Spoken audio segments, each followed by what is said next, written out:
We are the Gujarat Technological University.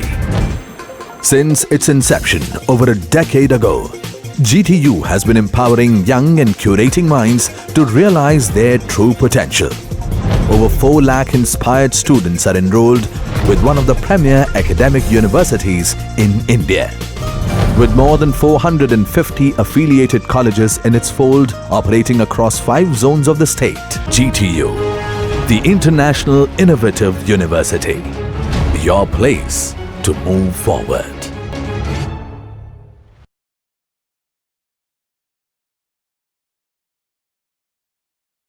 Hello friends, myself Dixit Tandel, lecturer in Mechanical Department from Vallabh Polytechnic, Navsari. Today we are going to discuss about difference between compound and progressive die and blanking and piercing. So difference between compound and progressive die. In compound die, 2 or more operations may be performed at one station. In this die, only one operation may be performed at one station. Compound ડાયની અંદર એક જ station ઉપર એક કરતાં વધારે operation તમે perform કરી શકો છો, જ્યારે પ્રોગ્રેસિવ ડાયની અંદર એક જ સ્ટેશન ઉપર એક ઓપરેશન પરફોર્મ થાય છે. In compound die, suitable for small size of job, whereas progressive die suitable for large size of job. Compound die નાના જોબ માટે વપરાય છે, જ્યારે પ્રોગ્રેસિવ die મોટા જોબ માટે વાપરી શકાય છે. In compound die, mechanical press is used, whereas progressive die, electrical, hydraulic or pneumatic press can be used. Compound ડાયની અંદર મિકેનિકલ પ્રેસનો ઉપયોગ થાય છે, જ્યારે પ્રોગ્રેસિવ ડાયની અંદર ઇલેક્ટ્રિકલ, હાઇડ્રોલિક ઓર ન્યુમેટિક પ્રેસનો ઉપયોગ થાય છે. કમ્પાઉન્ડ ડાયની અંદર સ્ક્રેપનું મૂલ્ય વધારે હોય છે, જ્યારે પ્રોગ્રેસિવ ડાયની અંદર સ્ક્રેપ કમ્પાઉન્ડ ડાયના સાપેક્ષમાં ઘણું ઓછું હોય છે. કમ્પાઉન્ડ ડાયની લાઈફ ઓછી હોય છે, જ્યારે પ્રોગ્રેસિવ ડાયની life compare to compound die કરતાં વધારે હોય છે, કારણ કે કમ્પાઉન્ડ ડાય દ્વારા એક જ સ્ટેશન ઉપર એક કરતાં વધારે ઓપરેશન પરફોર્મ કરવામાં આવે છે, જ્યારે પ્રોગ્રેસિવ ડાયની અંદર એક સ્ટેશન ઉપર એક ઓપરેશન અને બીજા સ્ટેશન ઉપર બીજા ઓપરેશન. જ્યારે એક સ્ટેશન ઉપર એક ઓપરેશન એટલે કે એક સ્ટેશન ઉપર બ્લેન્કિંગ અથવા પિયર્સિંગ અને બીજા સ્ટેશન ઉપર બ્લેન્કિંગ અથવા પિયર્સિંગ, એઝ સો ઓન.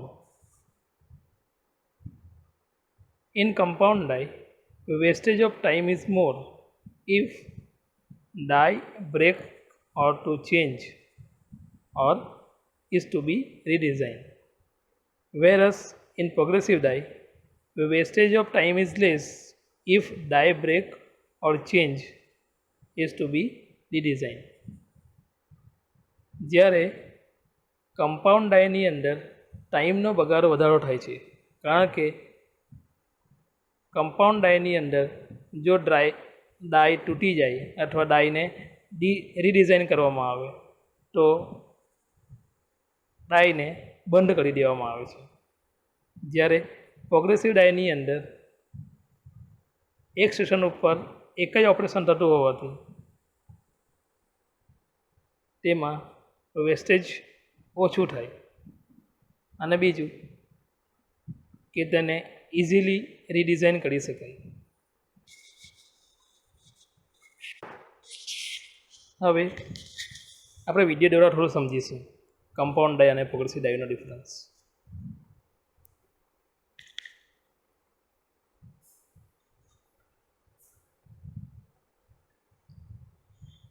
અહીં આ પ્રકારના ડાયની અંદર એક જ સેશન ઉપર બે ઓપરેશન થાય છે, જેવા કે પિયર્સિંગ અને બ્લેન્કિંગ. આ પ્રકારની ડાયનો ઉપયોગ વોશર બનાવવા માટે મોસ્ટલી ઉપયોગ થાય છે. એટલે કે નાના જોબ બનાવવા માટે આ પ્રકારની ડાયનો ઉપયોગ થાય. બીજું કે આ પ્રકારના ડાયની અંદર પંચ એક સાથે બે ઓપરેશન કરે છે, એક તો બ્લેન્કિંગ અને બીજું piercing. So this type of die is compound die. Okay, next one,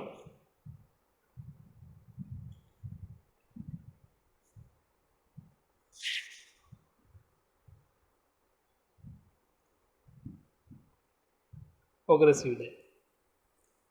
progressive ડાયની અંદર સૌપ્રથમ પિયર્સિંગ ઓપરેશન થાય છે અને પિયર્સિંગ ઓપરેશન થઈ ગયા બાદ બ્લેન્કિંગ ઓપરેશન થાય. આ પ્રકારના ડાયની અંદર પહેલું સ્ટેશન ઉપર પિયર્સિંગ અને બીજા સ્ટેશન ઉપર બ્લેન્કિંગ થાય. પ્રોગ્રેસિવ ડાયની વ્યાખ્યા પ્રમાણે આ પ્રકારની ડાય એક સ્ટેશન ઉપર એક ઓપરેશન અને બીજા સ્ટેશન ઉપર બીજું operation. Here punching and then next blanking. એક સ્ટેશન ઉપર એક ઓપરેશન પંચિંગ અને બીજા સ્ટેશન ઉપર બીજું ઓપરેશન બ્લેન્કિંગ થાય છે.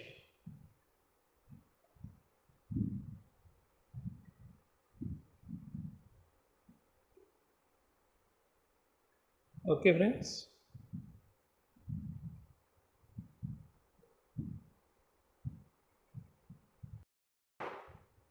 now next, difference between blanking and piercing. અગાઉના વિડીયોમાં આપણે જોયું એ પ્રમાણે બ્લેન્કિંગ અને પિયર્સિંગ કોને કહીએ. સિમ્પલ વ્યાખ્યા આપણે કરવી હોય તો બ્લેન્કિંગ અને પિયર્સિંગની, બ્લેન્કિંગ એટલે સ્ટ્રીપ મટીરિયલમાંથી છૂટો પડેલો ભાગ જો વપરાશમાં લેવાનો હોય તો એને બ્લેન્ક કહેવાય, અને બ્લેન્ક બનાવવાની જે પ્રક્રિયા છે એને કહેવાય blanking. As so next piercing, strip મટીરિયલમાંથી છૂટો પડેલો ભાગ જો વપરાશમાં લેવામાં આવતો ન હોય, એટલે કે આ પ્રકારનો પોર્શન સ્ક્રેપમાં ઉપયોગ થાય તો તે પ્રકારની પિયર્સિંગ કહે છે. નાઉ difference between blanking and piercing. In blanking, the removal portion is useful and rest of the sheet metal is scrap. In the case of piercing, the removal portion is scrap and the rest of the sheet metal is useful. Blanking operation ની અંદર છૂટો પડેલો ભાગનો વપરાશ કરવામાં આવે છે અને બાકી રહેલો ભાગ શીટ મેટલ સ્ક્રેપમાં ઉપયોગ થાય છે. જ્યારે પિયર્સિંગની અંદર છૂટો ભરેલો ભાગ સ્ક્રેપ તરીકે વપરાય છે, જ્યારે બાકી રહેલું શીટ મેટલ વપરાશમાં લઈ શકાય છે. Second, in blanking the punch out piece is used as called blank. In piercing, punch out part is scrap. બ્લેન્કિંગની અંદર પંચ દ્વારા બહાર પડેલો ભાગ જે યુઝમાં લેવાનો છે એને બ્લેન્ક કહેવામાં આવે છે, જ્યારે પિયર્સિંગની અંદર પંચ આઉટ કરેલો ભાગ જે યુઝમાં લેવામાં આવતો નથી એને સ્ક્રેપ કહે છે.